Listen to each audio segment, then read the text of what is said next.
Hello everyone, welcome back to another episode in this little series of music theory and how to read and write music notation.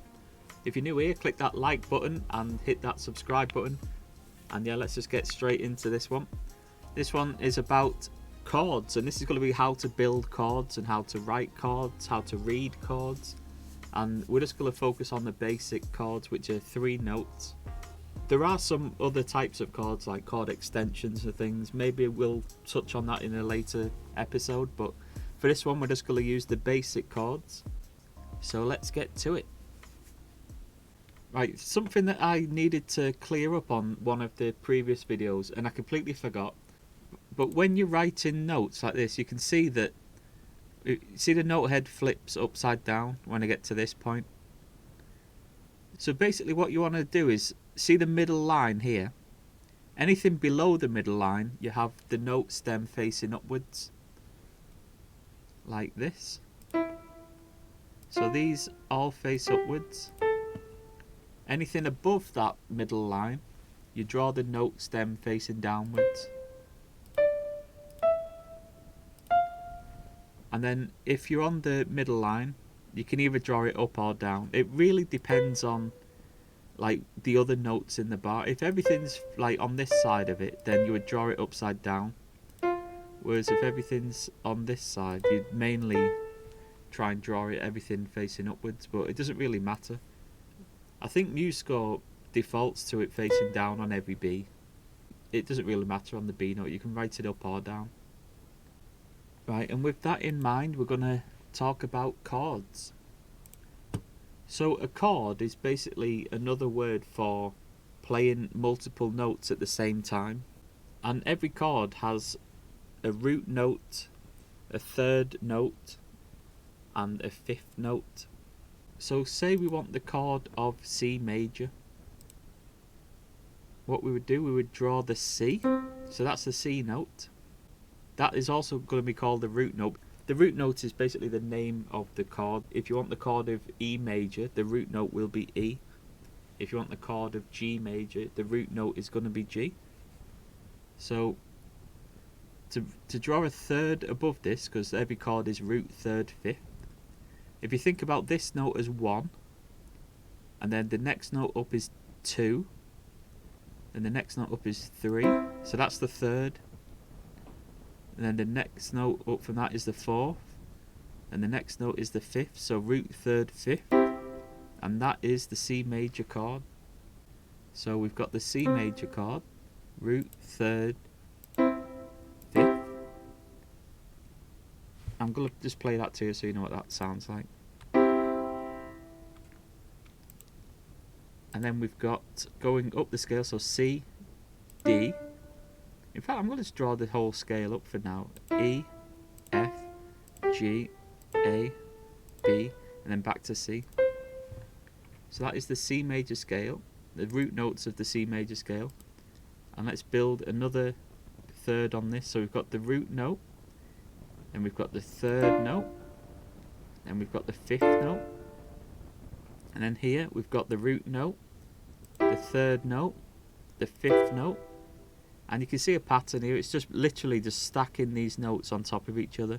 So if it's on a line, it's the next line up each time. If it's in a space, it's the next space up each time. So let's get to the F. F chord will be root note of F, and then we've got an A, and then a C. And notice here, this is a C note, but the note head is actually going upwards. And that's because most of the chord is below that B line, the middle line. So this is the same with chords as in notes. So if most of the chord is below that middle line, you would draw the note head facing upwards. If it's above the middle line, you would draw it facing downwards. So let's move on to the G, the root, the third, and the 5th. And then we've got an A, root, third, 5th, B, root, third, 5th, and the C, root, third, 5th again. I'll just play the whole of this so you can hear what this sounds like.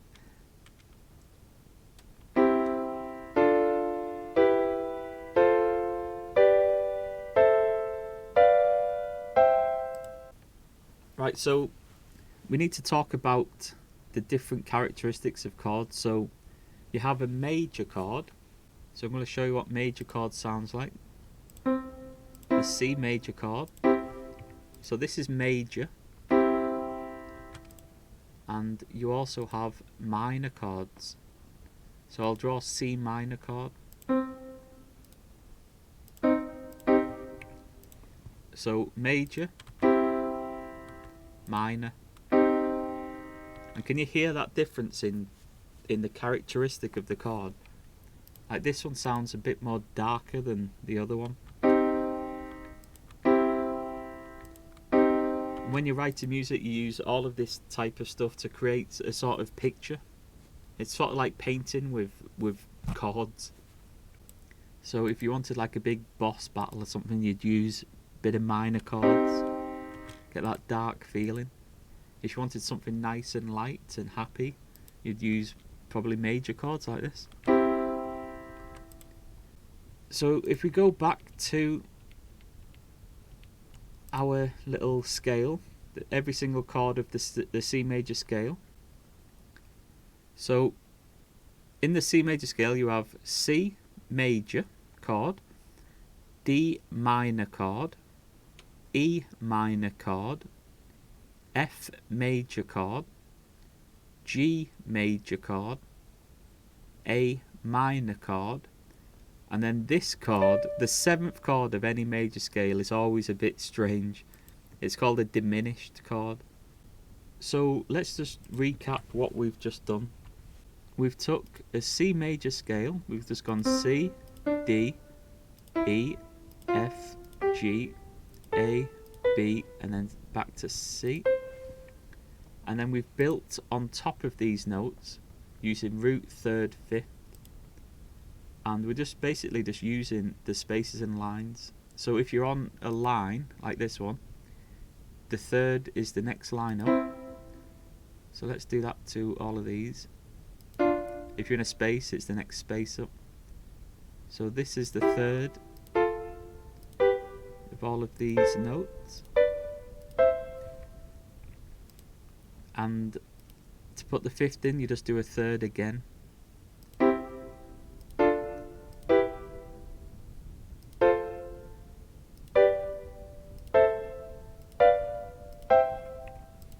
That diminished chord, like I said, is very strange. I'll play that to you so you can hear what it sounds like. It's actually a bit more darker than the minor chord. But it has a very useful characteristic, which is that it leads into other chords. So the 7th chord naturally wants to lead into that 8th chord, the root chord. You can see that sounds like it's finished. It's called a cadence. We'll get onto cadences at some point.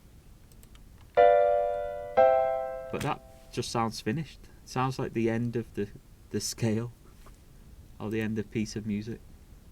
Right, so what I want you to do now is I'm going to put some notes in, and I want you to build the full chord on top of those notes. Let me just draw that out. I'll be back in a sec. Okay, so here's your little quiz. So the first one is a G major chord. Second one is a D minor. Then we've got C major, A minor, B diminished. Remember what we spoke about before with the B diminished? You still stack it up exactly the same, but it just has a different type of name. And then we've got an E minor chord and another E minor chord. The reason why I've got two of the same chord is one's down here, one's up here. And I want you to try and work out how to stack them. You'd have to use ledger lines on this one. So just have a little go at that. It doesn't really matter if you get it wrong, just see what you can do. Use your knowledge that we've gone through in these previous videos and see if you can work that one out. And then we've got a C as well down here. C major chord, I should say. Right, so see if you can do this. I'll give you a little bit of time to pause the video and finish this, and then I'll tell you the answers. So pause it and then get to it, and I'll tell you the answers right now. Okay, so the first chord, this G major chord, we go root, 3rd, 5th. So that is the G major chord. A D minor chord, again we go root, 3rd, 5th. Then the C major chord, we've already got the C, so that's the root note in. Root, 3rd, 5th. A minor, we've got the root note here, 3rd, 5th.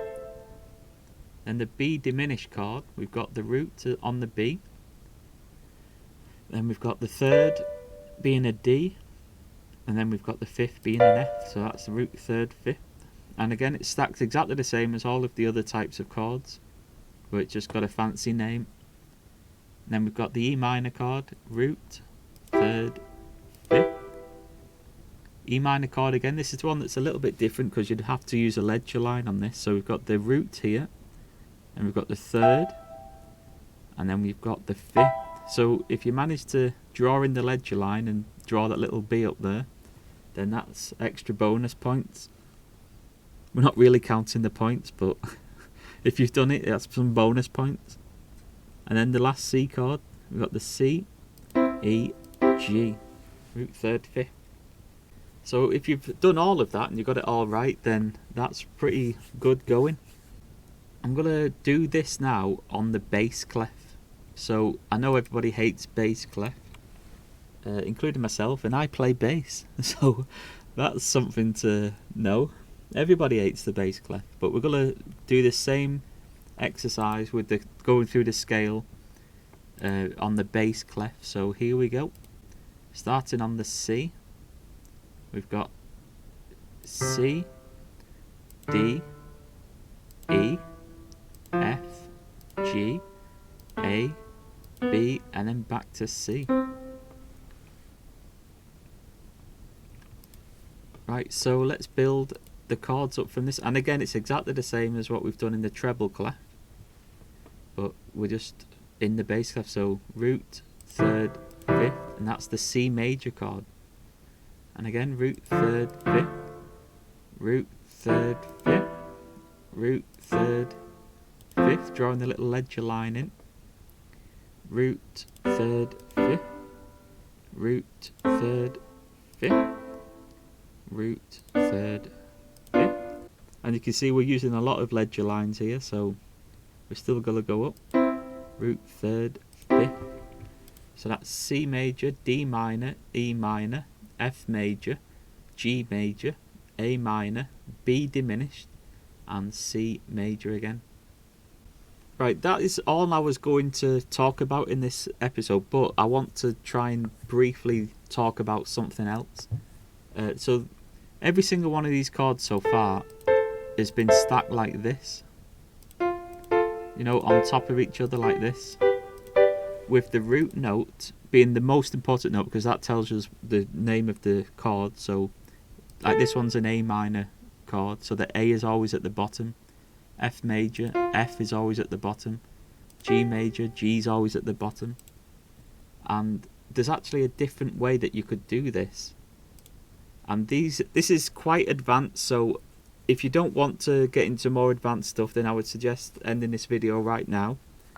And we'll probably talk about this in the future at some point, but I just wanted to briefly touch on it right now.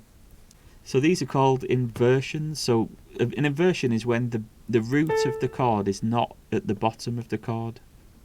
And there's two types of inversions. There's first inversion and there's second inversion. So let's use the C major chord as an example here. So this is root position chord, where the root is at the bottom of the chord. A first inversion would literally be you take the bottom, you move it to an octave up. So we've took it from a C down here to a C at the top. And this is called first inversion, and the way you would write this on a score is C/E. So what this basically means is it's a C chord with an E at the base. And you'll see this a lot. If you open up a book of piano music, you'll see little chord things like this where it's got the slashes, and you probably thought, what does that mean? Well, this is basically what it means. It means you're putting the root of the chord an octave up above the other two notes. So the E is now the bass note. And it's still a C chord because no other chord has these notes. Like, this is still fundamentally a C major chord. It's just that we've took the root note and moved it up an octave. Now, the other type of inversion is the second inversion. And that is basically, let's draw out the C major chord again. So first inversion is when you take the C, you move it up an octave. And second inversion is when you also move up the third note. So the third note is this E.